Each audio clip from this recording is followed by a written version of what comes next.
A couple of years ago, Arch Linux radically changed the way you could install Arch Linux as far as you now have a choice.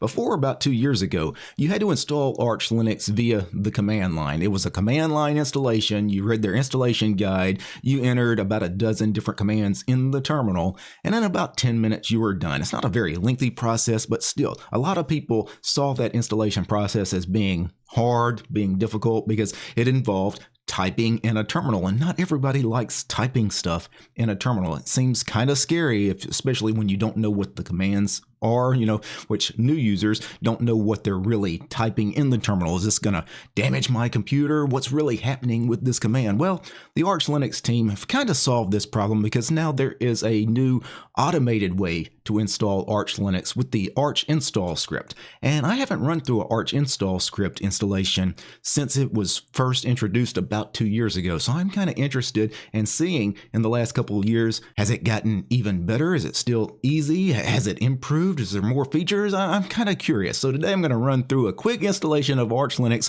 using the archinstall script.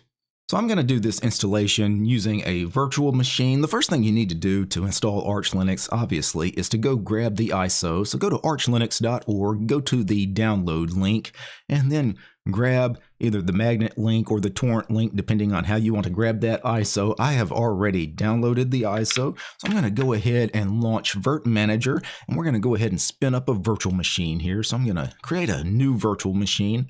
And let me go forward, choose the ISO or CD-ROM. So let me go to my downloads directory. I have, what do I have? Arch Linux right here. It did not automatically detect the operating system, but I can type Arch Linux and it appears in the menu here. Then I'm going to go forward. I'm going to give this thing about, we'll call it 6 gigs of RAM and 2 threads of my 24 thread Threadripper, and then go forward here. 20 gigs of storage is plenty for this virtual machine, so that's fine.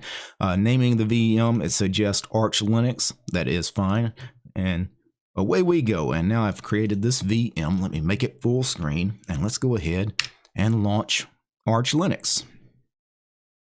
All right, and it finished booting, and of course, all we get is the TTY. We get the terminal. And this is typically how you would install Arch Linux. You would go read the Arch Wiki, the installation guide on the Arch Wiki, and at the terminal here, you would just start entering commands. But with the archinstall script, all we have to do is type one command, archinstall, and it's checking version. And there we go. And now we get this menu system, this menu-driven installation process where we just pick our selections, and then at the end it does all the configuring and installation for us without us having to enter any weird convoluted commands. We don't have to edit any config files, any of that. Let me see if I can zoom in here a little bit. The first selection here is the Arch install language. It defaults to English, and that is correct for me, so I don't need to do anything on that selection. So I'm just going to go down. Mirrors, do I need to select mirrors, custom mirrors, or back? I'll just use whatever the default mirrors are. Locales are defined, so let's see what it defined. Keyboard layout US is correct. English US for the language is correct. UTF-8, yeah, all that looks good. Bootloader, it defaults to Grub. I'm going to use Grub, so that's fine. Do I want to swap? It says true, so I'm assuming it's going to create a swap for us. That's fine. I did want to swap. Hostname, it defaults to Arch Linux, but if I wanted to change it, I could do arch-virt for the hostname of the computer, and root password. So this is very important. Let's set a root password. So I'm going to create a strong and complicated root password. Then we need to create a user account, so your home username. So my user on this computer is going to be called DT, and then we need to create a strong and complicated password for the DT user. And then verify. And then should DT be a super user? Should he have sudo privileges? Yes. And do we need to add any other users? No, so I'm just going to confirm and exit. Next up is profile, and profile type. And I'm going to choose desktop for the profile because I am going to install a desktop environment or window manager. But if you were doing a server, you could choose server. You were doing like a base Xorg where it installs Xorg, but it probably is not going to install any window managers or desktop environments. You could choose that, but I'll do desktop It's going to ask what desktop I want. I'm going to choose the first in the list. Let's choose Awesome. So let me go ahead and hit the space bar, and then if I just hit enter, yeah, we go back. Do I want a graphics driver? It says all open source. Because I'm in a virtual machine, all open source drivers work. If I was on my home computer with my NVIDIA card, I might need to go through the graphics driver menu and select the proper driver. And then Greeter, that's going to be your login manager. So something like GDM or SDDM or whatever it happens to be. LightDM is an option here. I'm going to choose SDDM. And now that I've selected all that, let's go back, and then audio, no audio server. So we need to choose audio server. Pipewire is the default on Arch Linux these days, so I would suggest going with that. Kernels, by default, it's going to use the Linux kernel, so that's your standard Linux kernel, but maybe you want something different. So I'm going to hit the space bar and turn that off, and I'm going to turn on with the space bar Linux LTS. I'm going to use the LTS kernel, and I'm doing this just to verify that, changing some of the defaults actually works. Additional packages. Let's see what additional packages would be. So it's going to install all the packages in base devel, Linux firmware, but if you desire anything else like a web browser, and it specifies that when you're typing these, they need to be space separated. So imagine you're doing sudo pacman -S, and then you're listing a bunch of packages, there's no commas or anything in between them, it's just a space. So I know I'm going to need a browser, so let's do Firefox. I know I'm going to need a text editor, Vim, because Vim is not installed out of the box. I know I'm going to need a file manager, PCman FM. I know I'm going to need a run launcher. I don't know if Awesome defaults to using dmenu, but just in case, we better install dmenu, just in case it expects dmenu to be there. And honestly, I think just with those 4 extra packages plus Awesome, the Awesome window manager will be installed for us. I think we will be good. So I'm going to hit enter. It says verifying that additional packages exist, and apparently they do. So if you'd mistyped, it would tell you, hey, that package is not in the repo. Next up is network configuration. So let me go ahead and use Network Manager. And that's typically what I do on the command line Arch installations. I just go ahead and install Network Manager, and it kind of takes care of your networking for you. So let me go ahead and make my life easier and use Network Manager. Time zone UTC is not correct. Typically in this list, I need America, Chicago in the list. So I'm going to have to go down quite a bit. Oh, I went a little bit too far. America/Chicago. That's the central time zone in the US. I'm not actually in Chicago, guys. I know you guys always get confused. I'm a long way away from being in Chicago, but that is the correct time zone for me. Automatic time sync, NTP is set to true. I'll just leave that. Optional repositories. So you could turn on, for example, multilib. You probably need that if you're going to do any kind of gaming, and you need 32-bit libraries. So make sure turn that on, especially if you're going to, be gaming on platforms like Steam or whatever it happens to be. And then we have the option to save configuration. So if I wanted to save all my choices to a configuration file so that I could use that configuration file later for reproducibility, right? It's kind of NixOS like, right? You can save a config file and use that to reinstall later. I'm not going to do that, so I'll decline saving. And then let's go ahead and choose install or abort. Obviously, I want to install. It says missing disk configuration. So we didn't actually do a disk configuration. So how did I miss that in the list? I guess I skipped right over disk configuration. Well, let's go ahead and run through that. And let's you know what? This is interesting. It will automatically partition this for us. I thought we would have to do this in fdisk or cfdisk or something like that. It says use best effort default partition layout. You know what? I'm going to let it do an automatic partition just to see how it does. So it does give us a confirmation. Is this partition scheme okay? And it looks fine to me. It's going to create basically one big partition, right? /dev/vda, one partition.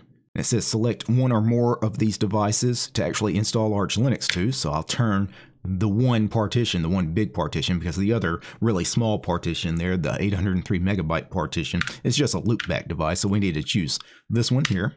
What file system do we want? ButterFS, it looks like, is, I don't know if it's the default, but it's the first in the list. Extend4 is also here, XFS and F2FS. I typically default to Extend4, so I'll go with that. And now I should be able to go to install. Yeah, I'm not getting any warning messages. So let's go ahead, install.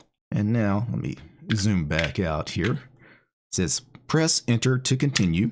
So that first bit of output was the config file. It just printed out the config file to the terminal, right? So we could review that in case there were any mistakes. And now it's going ahead. It's partitioning the drive. Once it partitions the drive, it's going to run through all the package installations. Yeah. And this typically just takes a couple of minutes. Like the actual installation process is not very long because it's not installing very much.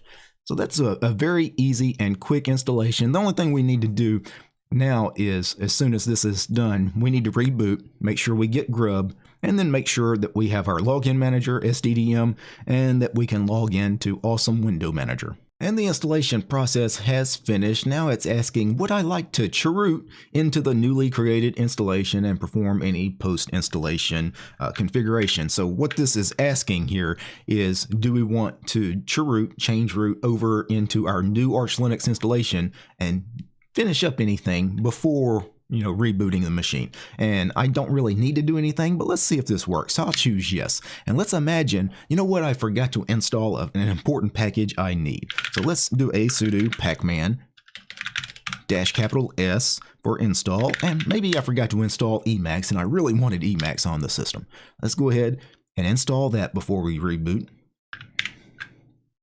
And now that that has completed, I'm going to go ahead and exit out of the chroot and then reboot. And it reboots just fine. We get a grub menu, so it looks like the installation did work correctly. Now the next big hurdle is to make sure the login manager launches correctly. It did. This is SDDM, a default SDDM, very ugly and very plain looking. We do have our window manager installed. Awesome. So let's go ahead and log in and see. Yeah, Awesome Window Manager launches almost immediately. It's a very lightweight window manager. Now, we don't really have anything installed, and there's no programs really to run. I have a link here, Open Terminal. I did not install a terminal. That's one I would have installed Alacrity had I thought about it in the chroot earlier. But if I do an xprop, this is Alacrity. Well, it installs Alacrity by default. I wonder if that's a dependency with Awesome, or it's probably the desktop profile. I bet when I chose desktop profile for the archinstall script, I bet it knew, hey, everybody needs a good terminal emulator, and they're probably defaulting to Alacrity. So that is actually very cool. I don't remember a lot of the default Awesome key bindings, but I think Super P for prompt. Yeah, Super P for prompt. And you can see I actually, if I go over, I have Firefox for our browser because I chose to install Firefox. Yep, and that is working as well. So, not much to see here. This is going to be a very plain looking Awesome window manager with not a lot of programs installed. But from here, I could build it into whatever I want at this point. But the point was the automated archinstall script, it works, right? That whole installation process literally took like 10 minutes. And it's such a breeze, right? That is seriously one of the easiest Linux installation processes you'll find. So when people say Arch Linux is hard to install, not these days. Now, before I go, I need to thank a few special people. I need to thank the producers of this show: Gabe, James, Matt, Paul, Steve, Wes, Arcodic, Armor Dragon, Commander Angry, George, Lee, Matthew, Methos, Nate, Urion, Paul, Peace, Arch, and Fedora, Realities for Less, Red Prophet, Roland, Solastry, Tianren, Tools, Devler, Wargento, and Ubuntu, and Willie. These guys, they're my highest tiered patrons over on Patreon. Without these guys, this quick little Arch install would not have been possible. The show is also brought to you by each and every one of these fine ladies and gentlemen. All these names you're seeing on the screen right now, these are all my supporters over on Patreon. I don't have any corporate sponsors. I'm sponsored by you guys, the community. If you like my work and want to see more videos about Linux and free and open source software, subscribe to DistroTube over on Patreon. Peace, guys.